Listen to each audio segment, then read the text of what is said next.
नमस्कार. नवरात्र महोत्सवाच्या निमित्तानं आपण समाजामध्ये सामाजिक, राजकीय, कला, क्रीडा, सांस्कृतिक, आध्यात्मिक अशा विविध क्षेत्रामध्ये कर्तृत्व संपन्न असणाऱ्या रणरागिणींचा संवाद तथा मुलाखत आपण या नवरात्र महोत्सवाच्या निमित्तानं घेत आहोत. खऱ्या अर्थाने वेगवेगळ्या क्षेत्रामध्ये दीपस्तंभासारखं काम करणाऱ्या अनेक महिला या समाजामध्ये आहेत.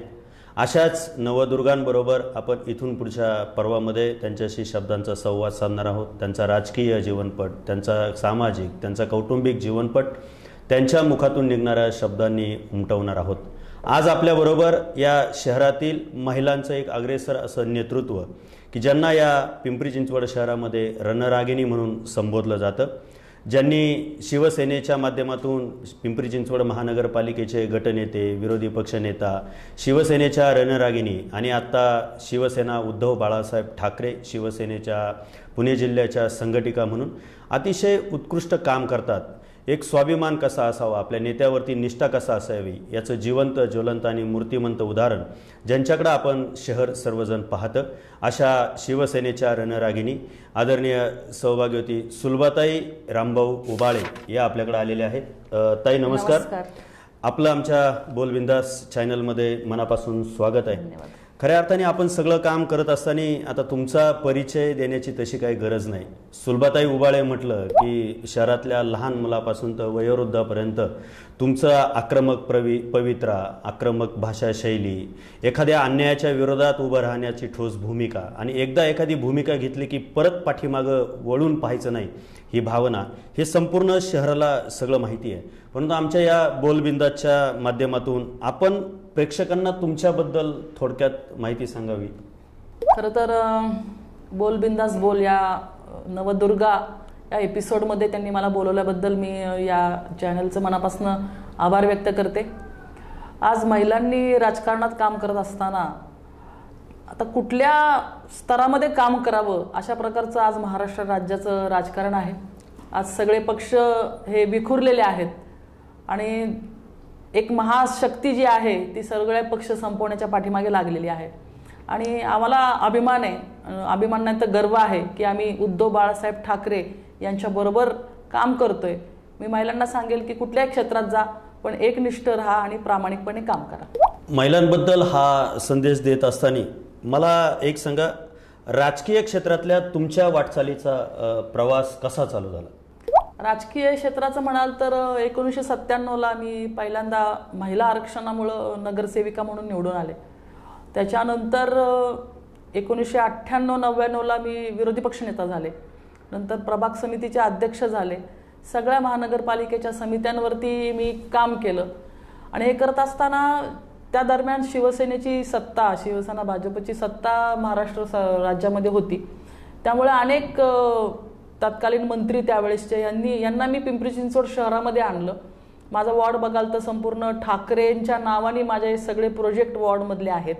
तर हे करत असताना म्हणजे त्यांचा आणि माझा परिचय झाला वरच्या नेत्यांचा आणि माझ्या कामाची पद्धत बघून नंतर त्यांनी मला पुन्हा विधानसभेला सुद्धा मला 2009ला आज महिला असताना त्यांनी आरक्षण नंतर आता झाले पण ते मला उद्धव साहेबांनी 2009ला विधानसभेची संधी दिली आणि ती मी पूर्ण सार्थ करण्याचा प्रयत्न केला. पण अवघ्या 1272 मतांनी त्यावेळेस पराभव झाला.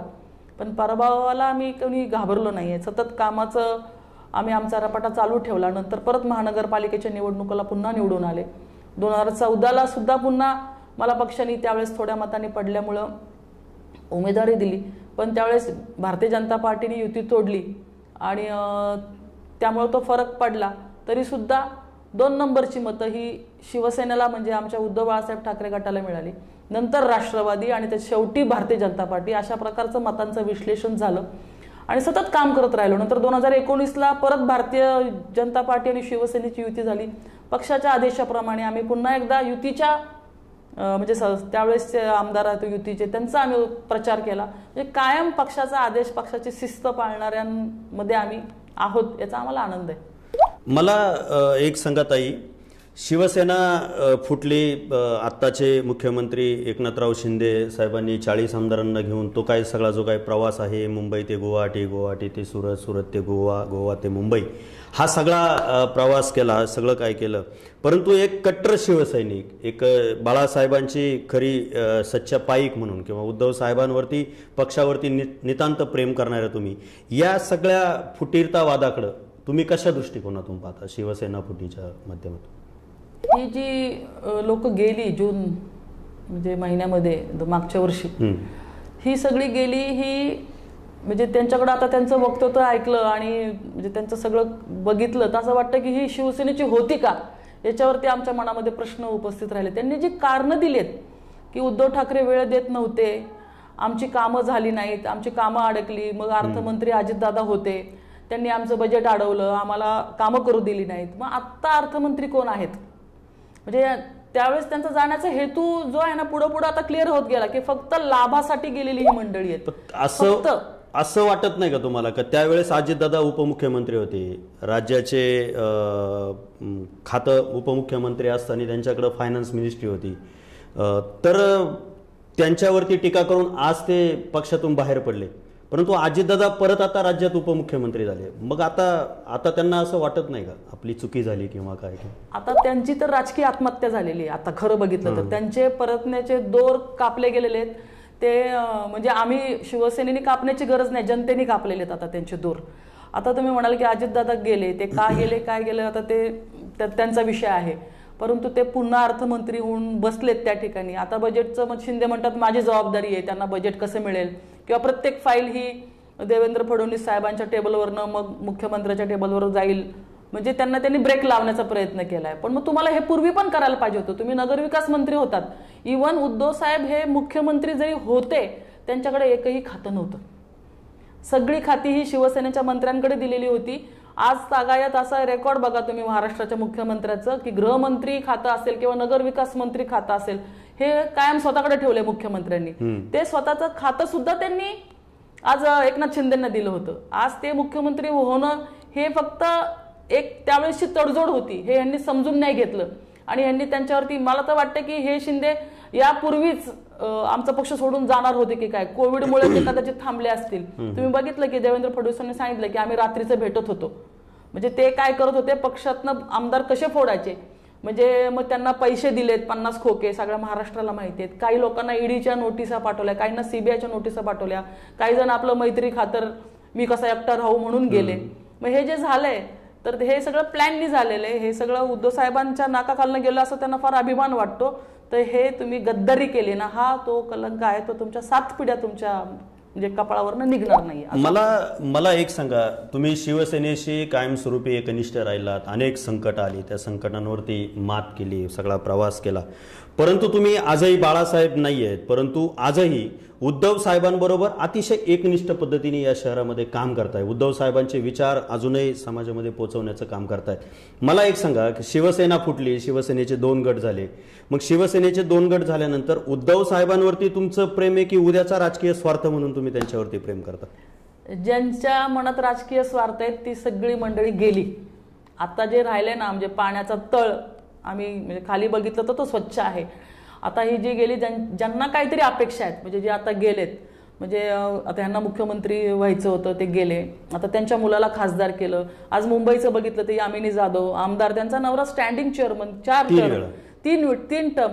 मग अजून काय दिलं पाहिजे? प्रत्येकाला घरामध्ये पदं पाहिजेत. उद्धव साहेबांनी एवढ्या लोकांना, ज्यांना जास्त दिलंय ना ते सगळे गेले आणि ज्यांना काही मिळालं नाही अशी लोक साहेबांबरोबर राहिली. म्हणजे तुम्हाला असं म्हणायचंय की ज्यांना जास्त राजकीय लाभ मिळाला त्यांनीच आपले नेते सोडून गेले, तेच गेले, जे राहिले ते प्रामाणिक राहिले. आणि ज्यांना त्यांच्याबरोबर व्यवसाय धंदा करायचा आहे किंवा ज्यांना काहीतरी मिळवायचंय, अपेक्षा आहे ज्यांना, ते लोक गेले. आता आमचं म्हणणं आहे की आम्ही एवढे वर्ष पण राजकारणात आहोत, अनेक आहेत आमच्यासारखे, माझ्यासारखे खूप सैनिक आहेत महाराष्ट्रामध्ये, की तुम्ही बघितलं म्हणजे मागचा दसरा मेळावा बघितलं, साहेबांनी स्वतः सांगितलं की माझ्याकडे द्यायसारखं काही नाहीये, माझ्याकडे फक्त बाळासाहेबांचे आज विचार आहेत आणि तेवढेच आहेत, ते जर पाहिजे असतील तर तुम्ही या.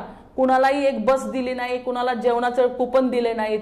त्याच्या उलट शेजारच्या सभा जी होती BKC मध्ये, आम्ही रस्त्याने येताना बघत होतो, प्रत्येकाला ते स्वतः पोलीस RTOचे हे जेवणाचे डबे वाटत होते. प्रशासकीय यंत्रणा कामाला लावली, पूर्ण 100% प्रशासकीय यंत्रणा कामाला लावली होती. काय तर फक्त रिव्हेंज. म्हणजे आज भारतीय जनता पार्टीने यांना फोडले किंवा राष्ट्रवादीला फोडले, तुम्ही बघा त्यांच्यावर बोलतोय कोण? उद्धव ठाकरेंवरती बोलतोय कोण? शंभूराजे देसाई, गुलाबराव पाटील, केसरकर, म्हणजे जे शिवसेनेचे आहेत. भाजपचे आता सगळे मुख गिळून गप्प बसले, ते तमाशा बघतायत, एकमेकांचे कपडे फाडतात. नाही हे ठीक आहे, आम्ही नाही बोलत बाबा, हे बोलतात. राष्ट्रवादीमध्ये पवार साहेबांवरती बोलतोय कोण? छगन भुजबळ. पवार साहेबांवरती बोलतोय कोण? तटकरे साहेब. आणि हे गप्प आहेत, मी कुठं बोलतोय.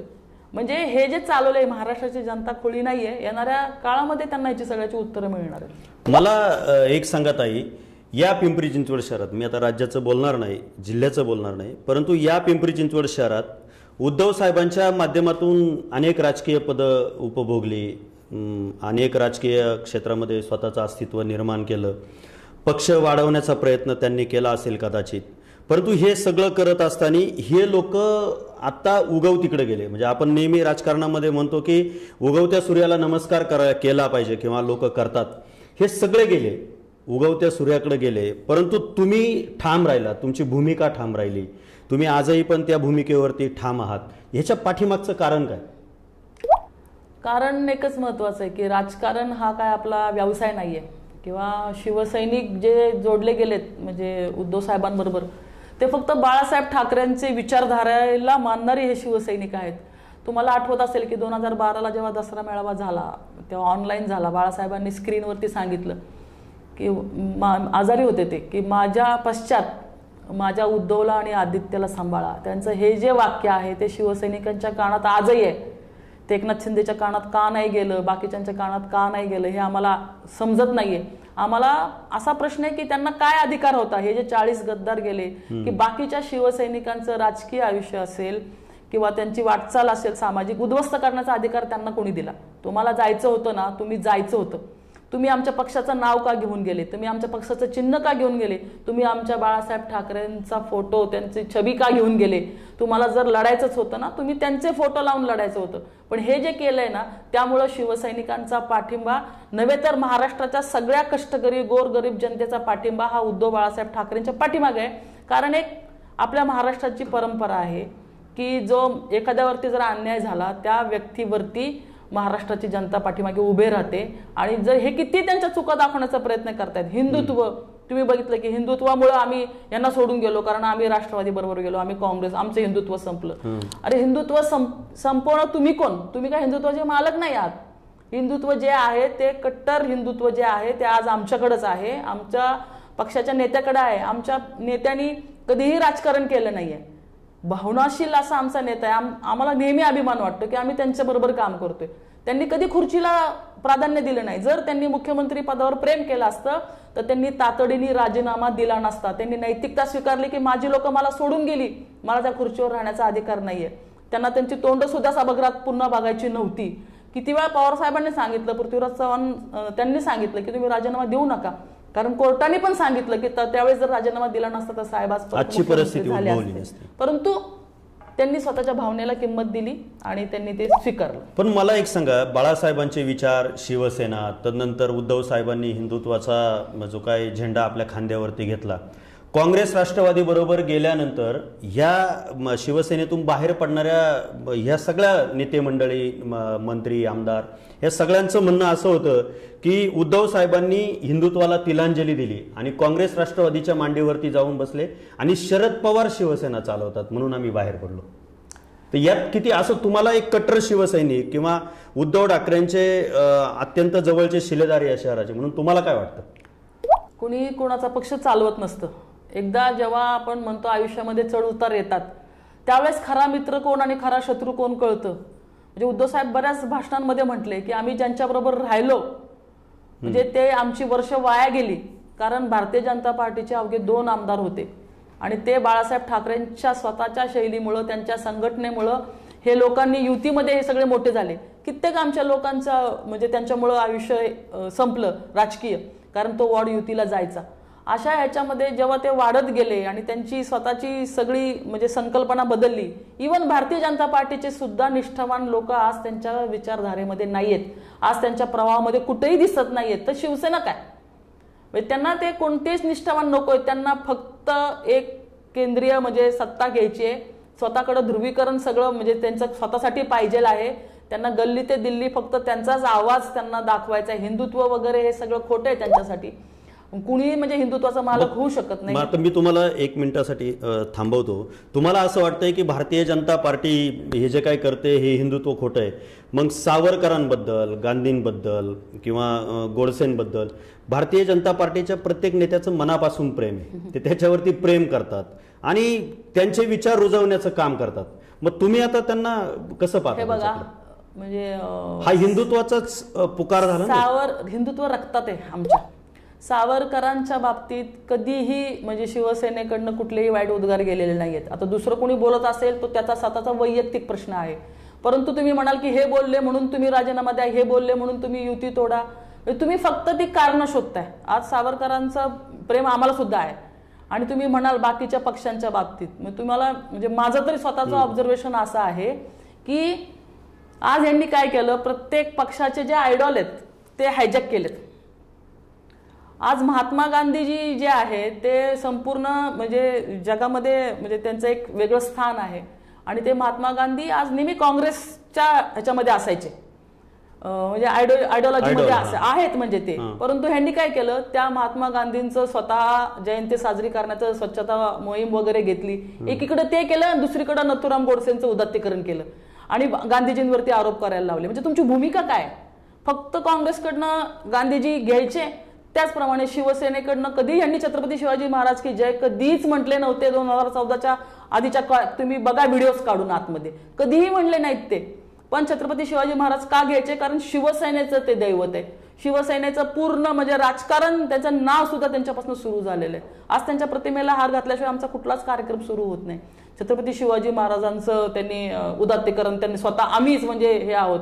आज बघितलं तुम्ही आज मराठ्यांचं काय परिस्थिती आहे. त्याचप्रमाणे डॉक्टर बाबासाहेब आंबेडकर त्यांचं आम्ही स्मारक बनवू, अरबी समुद्रामध्ये बनवू, या सगळ्या गोष्टी म्हटल्या गेल्या फक्त मतांसाठी. आज बाबासाहेब आंबेडकर हवेत पण त्यांचं संविधान नकोय. त्यांचं संविधान यांच्यासाठी काहीच किंमत ठेवत नाही. आज तुम्ही कोर्टाचे, न्यायालयाचे, आज आमदार अपात्रतेचे विषय बघा तुम्ही, लोकशाहीला तिलांजली देणारे विषय आहेत.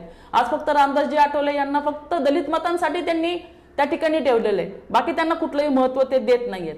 फक्त सगळ्यांचे आयडॉल हायजॅक करायचे, समाजामध्ये विद्रोह निर्माण करायचा आणि डिवाइड अँड रूल इंग्रजांसारखं राज्य करायचं. म्हणजे तुम्हाला असं म्हणायचं आहे काय की पूर्वीच्या भारतीय जनता पार्टीचे ज्यावेळेस 2 खासदार होते त्यावेळेस अटल बिहारी वाजपेयी, लालकृष्ण अडवाणी, प्रमोदजी महाजन, स्वर्गीय गोपीनाथजी मुंडे साहेब यांचे विचाराला भारतीय जनता पार्टीने तिलांजली दिली असं वाटतंय तुम्हाला? नक्कीच. हे मी नाही, महाराष्ट्रातली प्रत्येक जनता, इव्हन भारतीय जनता पार्टीचे लोक खासगीमध्ये बोलतात की ही आमचा पक्ष नाही आहे. हा सगळा जो चाललाय हा व्यापारी पद्धतीने हा आपला म्हणजे सगळं मार्गक्रमण चाललेलं आहे. आज आम्हाला पण हिंदुत्व म्हणजे म्हणून आम्ही त्यावेळेस 2014ला मोदीजींना आम्ही मतदान केलं, म्हणजे आम्ही त्या खासदारांना मतदान केलं किंवा आम्हाला खूप त्यांचं फार त्यांनी असं इमेज प्रत्येक म्हणजे स्वप्न का सौदागर असं म्हणलं तरी काही हरकत नाही. सगळ्यांवरतीच एक छाप टाकली होती. सगळ्या सोशल मीडियावरती टीव्ही उघडला की मोबाईल उघडला की रेडिओ लावला की सगळीकडे मोदी मोदी मोदी आणि काँग्रेस भ्रष्टाचारी अशा प्रकारचं जे वातावरण होतं, इम्पॅक्ट बसला. त्यांनी ते त्या पद्धतीने आपण बघतो की 80-90 वेळा खोटं बोललं तरी ते 100व्या वेळेस खरं वाटायला लागतं आणि लोकांची आयडिओलॉजी बदलते. त्या पद्धतीने त्यांनी ते सगळ्यांना ते चांगली सायकोलॉजी वापरून त्यांनी ते केलेलं आहे. पण त्याच्यानंतर ते जे झालं म्हणजे जे काय प्रकार झाले, जेवढे मित्रपक्ष त्यांच्या बरोबर होते, म्हणजे फक्त शिवसेनाच नाही सगळ्या राज्यांमध्ये ते जेवढे होते तेवढ्यांना त्यांनी बाजूला काढलं. त्यांच्या आता महबूबा मुफ्ती बरोबर त्यांनी काश्मीरला तुम्ही बघितलं की युती केली. तुम्ही जर मग हिंदुत्वाच्या गप्पा ठोकताय तुम्ही त्यांच्या बरोबर गेलातच ना, तुम्हाला काय अधिकार आहे शिवसेनेला बोलायला? पण मला एक सांगा, महबूबा मुफ्ती बरोबर ते गेले, परंतु जम्मू काश्मीर मधलं 370व कलम काढलं ना त्यांनी. हो, 370 चांगलंच काम आहे ना, ते टाळून चालेल का? 370व कलम काढायचं हे बाळासाहेब ठाकरेंचं स्वप्न होतं. नेहमी त्यांनी त्यांना पाठिंबा दिलेला आहे, आम्ही म्हणतच नाही त्या गोष्टीत. पण आज काश्मीरी पंडितांची जी हत्या अजूनही होते त्याच्यासाठी तुम्ही काय केलं? तुम्ही मोठे मोठे वादे दाखवताय, मोठ्या मोठ्या गोष्टी करताय, पण आज काश्मीर अजूनही तुम्ही निवडणुका घेऊ शकत नाहीये काश्मीरमध्ये. तुम्ही त्या गोष्टीसाठी काय केलं? म्हणजे दाखवायचं एक आणि करायचं एक, हे जे आहे ते अत्यंत चुकीचं आहे. त्यामुळे आमचं म्हणणं आहे की तुम्ही जर राहायचं असेल तर एकाच ह्याच्यावरती राहा आणि निवडणुकीला सामोरे जा ना. तुम्ही आज का निवडणुका थांबवल्यात? संपूर्ण महाराष्ट्रामध्ये तुम्ही बघितलं, आता जानेवारीमध्ये सगळ्या महानगरपालिकांची मुदत संपते, पण त्यांना ते लावायच्या नाहीयेत. कारण सर्वेक्षणामध्ये आज प्रत्येक मीडियामध्ये येते की ह्यांची टक्केवारी घसरत चाललेली आहे. त्यामुळे त्यांना त्या निवडणुका नको आहेत. मला एक असं विचारायचं आहे की तुमचं म्हणणं असं आहे की आता निवडणुका लागल्या पाहिजेत, महाराष्ट्रामध्ये भारतीय जनता पार्टीने निवडणुका लावल्या पाहिजे, केंद्र सरकारने निवडणुका लावल्या पाहिजे, पण त्याचा धोका त्यांना आहे असं वाटतंय.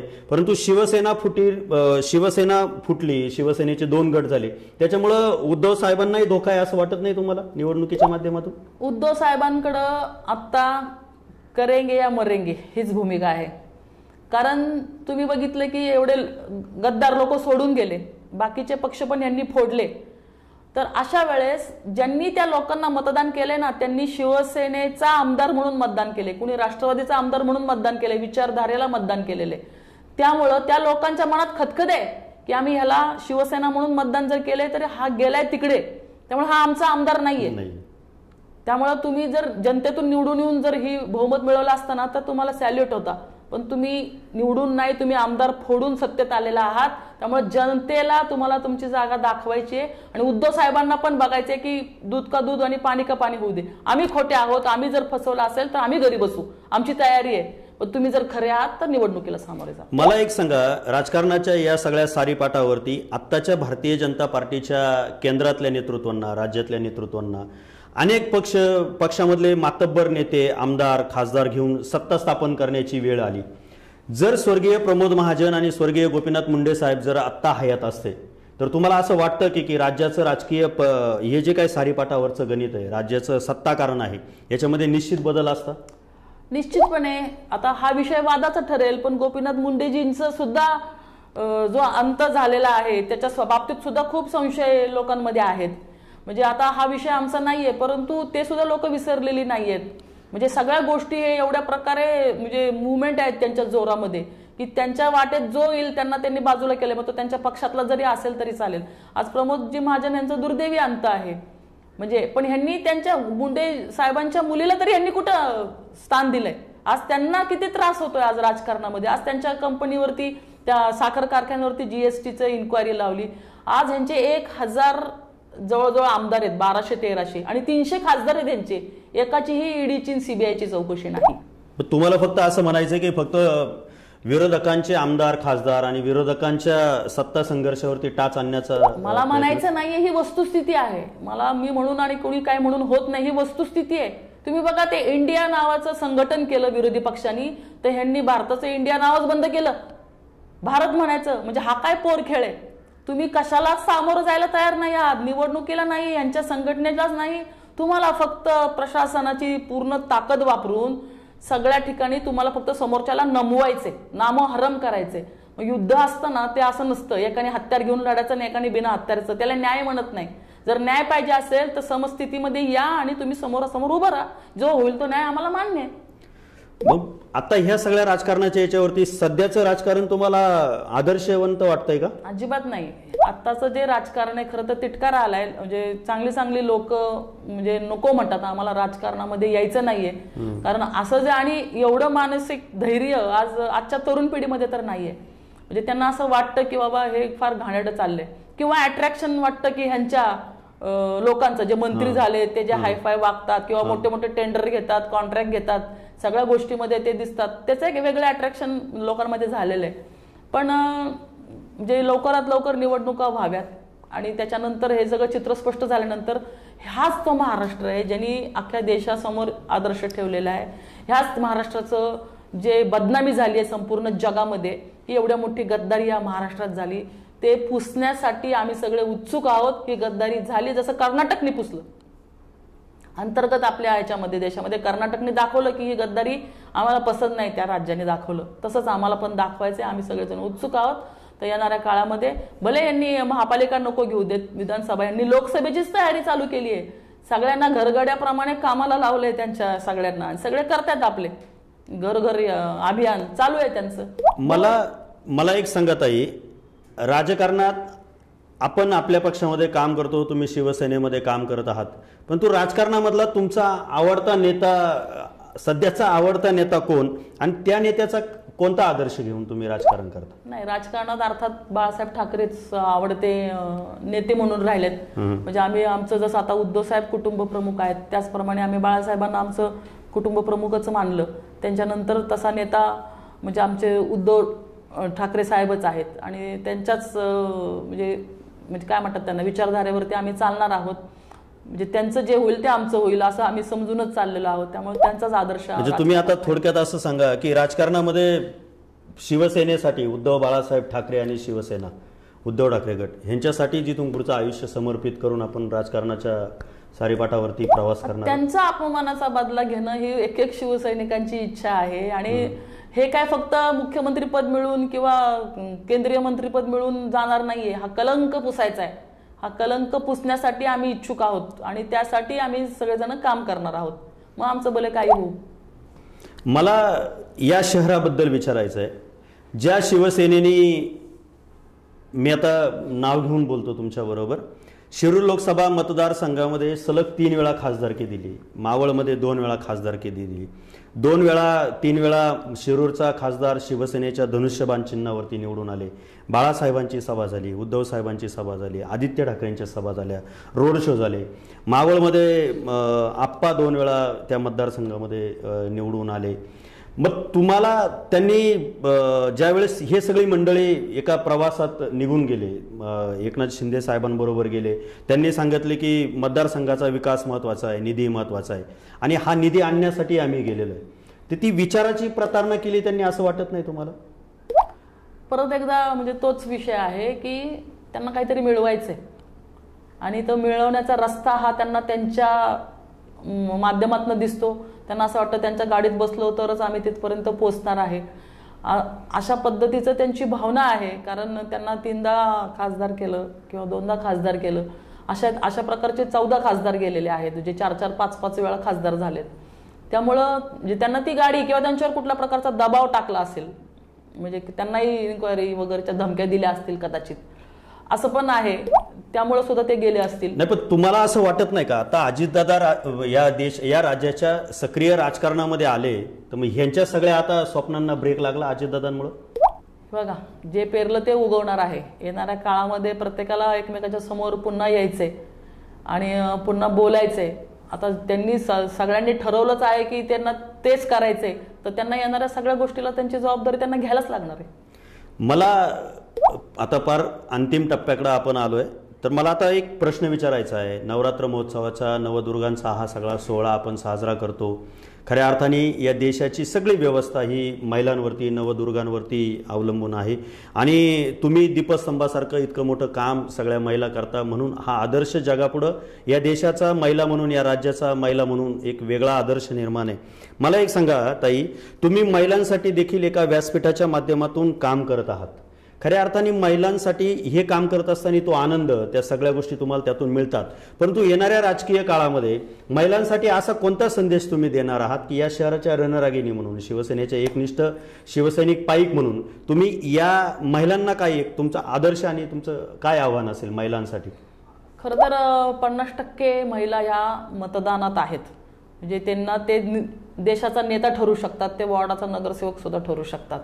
परंतु आता बराचसा बदल झालेला आहे की घरातल्यांचं ऐकून महिला मतदान करायच्या. आता तसं नाही होत. आता घरातली महिला ठरवते की मी याला मतदान करणार आहे आणि ती तिच्या नवऱ्याला सांगते की तुम्ही पण यालाच मतदान करा की हे चांगलं आहे. महिलांनी कुठल्याही पक्षापेक्षा जो व्यक्ती चांगला आहे आणि जो आपल्यासाठी काम करतो, महिलांकडे 6th सेन्स असतो. त्यांना कळतं की कोण चांगले आणि कोण वाईट आहे. कुठल्याही प्रभावाखाली जाऊ नका. राजकारण्यांमध्ये म्हणजे जे तुम्हाला गुण दिसतात त्यांच्याच पाठीमागे तुम्ही उभं राहा. कारण शेवटी लोकशाही आहे, प्रत्येकाला अधिकार आहे. कोणाच्या इन्फ्लुएन्समध्ये न जाता स्वतःची शक्ती ओळखा आणि एक महिला पक्ष म्हणून तुम्ही कायम राहा आणि जो चांगलं काम करतो त्याच्या पाठीमागे तुम्ही उभं राहा. अतिशय दिलखुलासपणे आपण जे काही प्रश्न मांडले त्याला अतिशय बेधडक आणि दिलखुलासपणे, म्हणजे कुठलाही मनामध्ये प्रश्नचिन्ह न आणता सखोल उत्तरं देण्याचं काम ताईंनी केलेलं आहे. खऱ्या अर्थाने या नवरात्र महोत्सवाच्या निमित्तानं ताई, तुम्ही आमच्या बोलबिंदास या स्टुडिओमध्ये आलात. अतिशय मनमोकळेपणाने राजकारण, समाजकारण, महिलांचं व्यासपीठ, महिलांचे हक्क याच्यावरती पाठावरती सुद्धा अतिशय दिलखुलासपणे आपलं मत आपण व्यक्त केलं. एकनिष्ठ काय असते ते आपण दाखवलं आणि एकनिष्ठ का राहावं हेही पण सांगितलं. आपण आमच्या स्टुडिओमध्ये आलात आणि आम्हाला आता जाणवलं की खऱ्या अर्थाने शहर तुम्हाला रणरागिणी म्हणून का ओळखतं किंवा तुमची एक वेगळी ओळख का आहे. म्हणून आपण आमच्या या बोलबिंदास स्टुडिओ चॅनलच्या स्टुडिओमध्ये आलात. आपल्यालाही पण नवरात्रीच्या आमच्या सगळ्या टीमच्या वतीनं, या बोलबिंदाचे संपादक आदरणीय नितीनजी शिंदे साहेब यांच्या वतीनं, मी निवेदक भाऊसाहेब कोकाटे, माझ्या वतीनं, आमच्या सगळ्या टीमच्या वतीनं नवरात्रीच्याही तुम्हाला शुभेच्छा. आणि उद्याच्या काळातल्या येणाऱ्या राजकारणाच्या सारीपाटावरती आपण यश संपादन करावं, याही शुभेच्छा. धन्यवाद. धन्यवाद.